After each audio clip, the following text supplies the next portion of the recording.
Hello everyone, कैसे हैं आप सब। तो आज की इस वीडियो में मैं आप सभी बच्चों को प्रोबेबिलिटी पढ़ा रहा था। प्रोबेबिलिटी में हमने basic concept, addition theorem, multiplication theorem. आज का वीडियो हमारा होने वाला है वो कंडीशनल थ्योरम के बारे में, ठीक है। यानी कंडीशनल प्रॉपर्टी जो लगता है बेसिकली प्रोबेबिलिटी में, उसके आधार से देखिए आपके पेपर में सेक पेपर यानी कि मैथमेटिकल कॉम्पिटेंट थिंकिंग एनालिसिस में जो सवाल पूछा जा सकता है, बेसिक अगर क्लियर है तो आप सारा सवाल बना सकते हैं। तो सबसे पहले हम लोग बेसिक सवाल पढ़ेंगे, मतलब बेसिक जो थ्योरी वो पढ़ेंगे, उसके हिसाब से आपसे जो इंपॉर्टेंट कुछ बनेगा आप लोग खुद ब खुद इसे बना सकते हैं। देखिए क्या सवाल पूछे जा सकते हैं पेपर में। इससे पहले देखिए पूरा प्लेलिस्ट बना हुआ है, प्लेलिस्ट पे जाइए, देखिए मैथमेटिकल पढ़ाया हुआ है, मैथमेटिकल पेपर, उसमें जो जो टॉपिक आपके पेपर में आने वाला वो आप लोग सारा सारा वहां से कवर कर लीजिएगा। देखिए पहले दो प्रकार की घटनाएं समझ लीजिए, एक होता है इंडिपेंडेंट, एक होता है डिपेंडेंट। डिपेंडेंट मतलब होता है क्या, ऐसा घटना that are affected by occurrence of other event, यानी एक ऐसा घटना जिसके कारण दूसरे घटना को यहाँ पे कह सकते हैं आपको इफेक्ट पड़ेगा तो उसको डिपेंडेंट बोलिएगा। जिसके पहला घटना है दूसरा घटना का कोई किसी से मतलब नहीं, उसको आप लोग इंडिपेंडेंट बोलिएगा। यानी एक दूसरे से अगर जुड़ा हुआ है तो डिपेंडेंट, नहीं जुड़ा हुआ तो independent.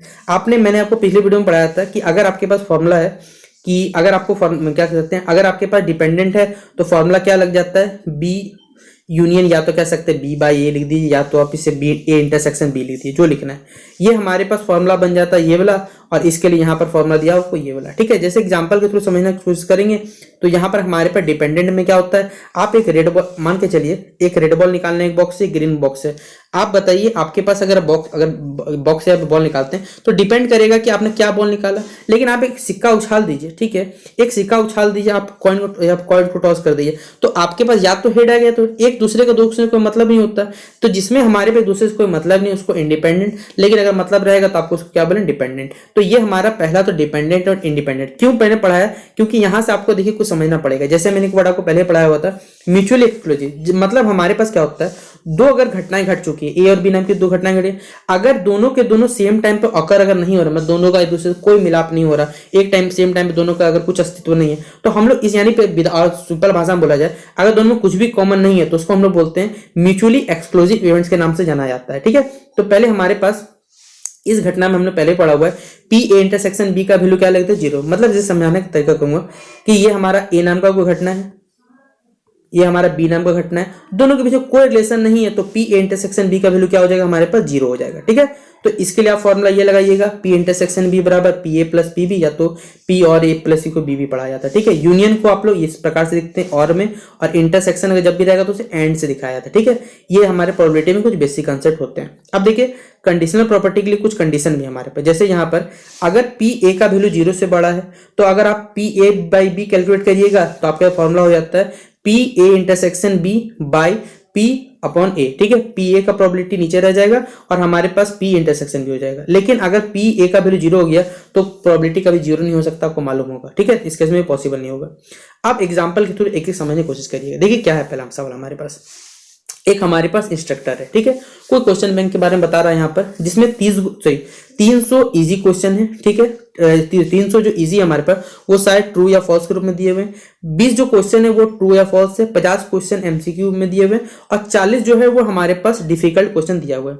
If a question is select randomly from the, कोई क्वेश्चन आपने मन से क्या के लिए उठा लिया, ठीक है। अब क्या प्रोबेबिलिटी है बताना आपको कि वो क्वेश्चन जो है, इजी क्वेश्चन जो है वो एमसीक्यू है। मतलब देखिए यहाँ पर आपने जो क्वेश्चन उठाया वो इजी क्वेश्चन है, लेकिन आपको गिवन डेट दिया हुआ है कि वो एमसीक्यू आपके पास है। देखिए आप समझने पड़ेगा, टोटल क्वेश्चन कितना हो गया, सबको जोड़ लीजिए, 300 200 500 500 1000 और यहाँ 1400 लगभग, ठीक है। आपके पास टोटल कितने क्वेश्चन होंगे कोई पूछेगा तो आपके पास सबसे टोटल नंबर सैंपल स्पेस या तो टोटल जो क्वेश्चन की संख्या होगी वो होगी आपके पास 1400। तो इसीलिए यहाँ पर देखिए सबको जोड़ जाड़ दिया गया। अगर आपको पहले इजी निकालना है, सबसे पहले आपके पास इजी कितना क्वेश्चन है, देखिए यहाँ पर पढ़ लीजिए पहले। देखिए यहाँ से हमारे पास 300 इजी क्वेश्चन है, 500 भी इजी क्वेश्चन है, ये एमसीक्यू है, ये पता नहीं ट्रू या फॉल्स क्या लिखा है।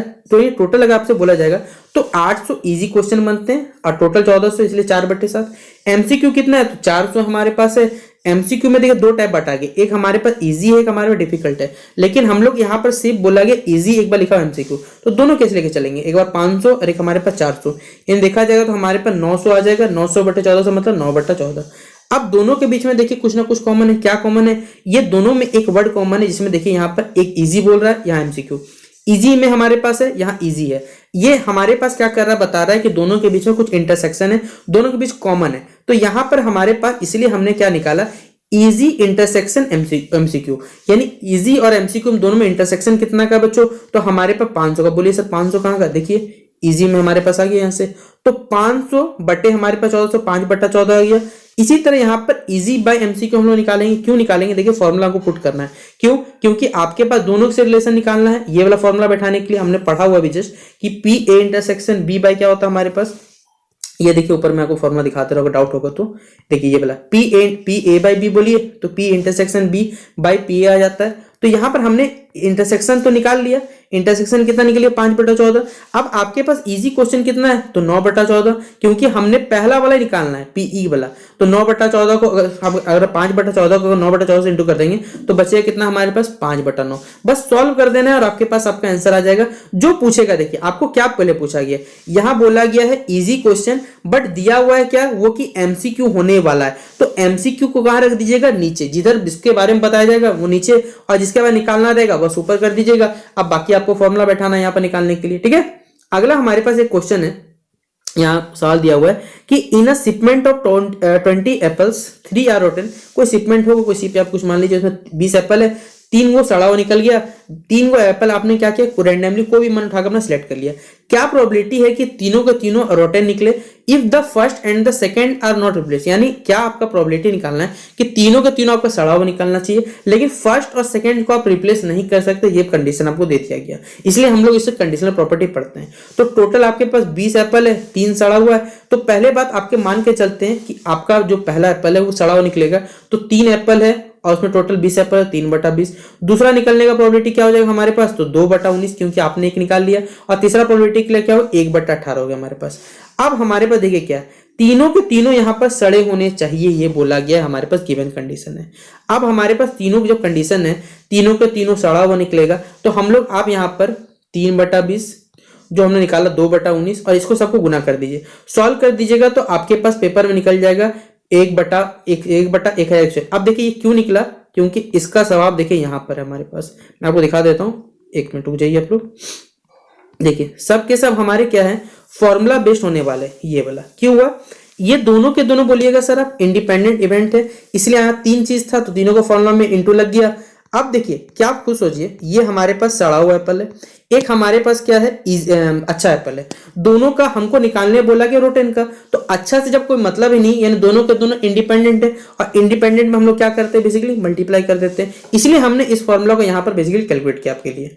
अगला एक और सवाल मैं आपसे बच्चों को ले लेता हूं यहाँ पर कि John has to select 2 students from a class of. एक जॉन है, जो नाम का कोई टीचर को मान के चलते हैं, उसने क्या किया अपने या कोई क्लास से कोई क्लास है उसमें से 10 लड़कियां हैं और 15 बॉयज को सिलेक्ट किया।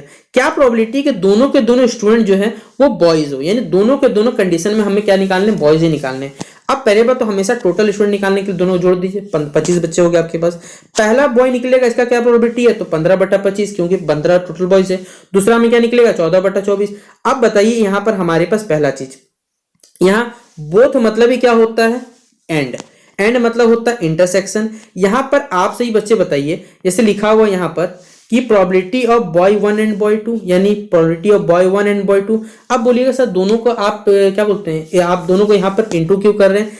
15/25 और 14/25 को आपने इंटू कर देगा तो आपके आ जाएगा 7/। लेकिन आप इसे इंटू क्यों कर रहे हैं? क्योंकि हमारा देखिए यहाँ पर इस क्वेश्चन में भी गर्ल्स से तो कोई मतलब रखा ही नहीं गया, क्योंकि आपको दोनों ही केस में क्या निकालना है? बॉयज निकालना है। जब आपको बॉयज निकालना है तो गर्ल्स से क्या मतलब रहा बताइए? गर्ल्स से कोई इफेक्ट नहीं पड़ा, इसलिए हमारे पास ये इंडिपेंडेंट प्रोबेबिलिटी में है और हमने इसे क्या कर दिया? इसको इंटू कर दिया। अब मैं आशा करता हूं कि आप सही बच्चों को पहले डिपेंडेंट और इंडिपेंडेंट प्रोबेबिलिटी है वो दोनों के बीच में जो अंतर होता है वो आप लोग अंतर स्पष्ट कर सकते हैं कि क्या दोनों में अंतर होता है। एक और सवाल लूंगा, देखिए चिंता मत करिए, मैं तब तक कोशिश करूंगा आपसे बच्चों जिसे बेसिक क्लियर ना हो, क्योंकि बेसिक क्लियर हो जाएगा ना तो आप लोग खुद ब खुद देखिए सारे सवाल बना सकते हैं। इसलिए मैं आपसे बच्चों बता रहा हूं, बेसिक लेके चलिएगा सब बनेगा। क्या है देखिए हमारे पास एक एमसीक्यू टेस्ट बुक आपके एग्जाम में मान के चलिए, जिसमें प्रॉब्लम 1 में 5 ऑप्शन दिए गए थे, प्रॉब्लम बी से जो प्रॉब्लम नंबर 2 था उसमें 4 आपको ऑप्शन दिए गए थे। ईच प्रॉब्लम है, हर जो प्रॉब्लम है मतलब इस ऑप्शन में एक सही आंसर है। क्या प्रोबेबिलिटी है यहाँ बताना है कि जो करेक्ट आंसर में what is the probability of randomly, आपने अपने मन से क्या किया? उठा लिया guess the correct answer to both, यानी आपने दोनों ही केस में जो है सही आंसर यहां पर गेस किया, ये आपको बताना है। तो पहले हमारे पास मान लीजिए P1 हो गया पहला केस में करेक्ट आंसर, P2 हो गया या तो PB हो गया, हमारे पास प्रॉब्लम नंबर 2 में आपने सही जवाब दिया। ठीक है, अब दोनों बताइए ये हमारे पास क्या है? डिपेंडेंट है कि इंडिपेंडेंट है, पहले ये सोच लीजिए। देखिए, अगर आपको पहले अपना नजरिया रखना पड़ेगा कि ये डिपेंडेंट में आता है कि इंडिपेंडेंट में आता है। आप खुद सोचिए, क्या पहले के वजह से दूसरा पे कोई इफेक्ट पड़ेगा? ये प्रोबेबिलिटी हमको दर्शाता है। अगर एक के वजह से दूसरे पे इफेक्ट पड़ा तो डिपेंडेंट, अगर इफेक्ट नहीं पड़ा तो ये हो जाएगा आपका इंडिपेंडेंट। तो हमारे पास ये दोनों जो इवेंट है, आप दोनों में अगर आप इसमें से उठा लेते हैं आंसर, तो क्या फर्क पड़ जाएगा भाई? कोई फर्क नहीं पड़ने वाला आंसर में। इसलिए दोनों के दोनों इंडिपेंडेंट इवेंट है, और इंडिपेंडेंट इवेंट में आपको मालूम है फॉर्मूला में बस इनटू करना पड़ता है। आपके पास यहाँ प्रोबेबिलिटी ऑफ ए जो निकलेगा, आपके पास 5 ऑप्शन दिए, एक ही सही है। दूसरा वाला में भी 4 ऑप्शन, एक सही, दोनों का आप इंटू कर दीजिएगा, 1/20 आपका राइट आंसर हो जाएगा। तो ये हमारा कंडीशनल प्रॉपर्टीज से मैंने आपको बेसिक समझाने की कोशिश की। नेक्स्ट वीडियो जो हमारा आएगा, या फिर कह सकते हैं पहले जो आपको बेसिक कंसेप्ट क्लियर होने के बाद जो सारा का सारा जो इंपॉर्टेंट क्वेश्चन है वो मैं आपको कराता चलूंगा कि प्रोबेबिलिटी अब आपका समझ में आ गया होगा, तो आप लोग खुद ब खुद बना सकते हैं। तो चलिए मिलते हैं इस वीडियो पे। वीडियो कैसा लगा जरूर बताइएगा। तब तक के लिए जय हिंद, जय भारत।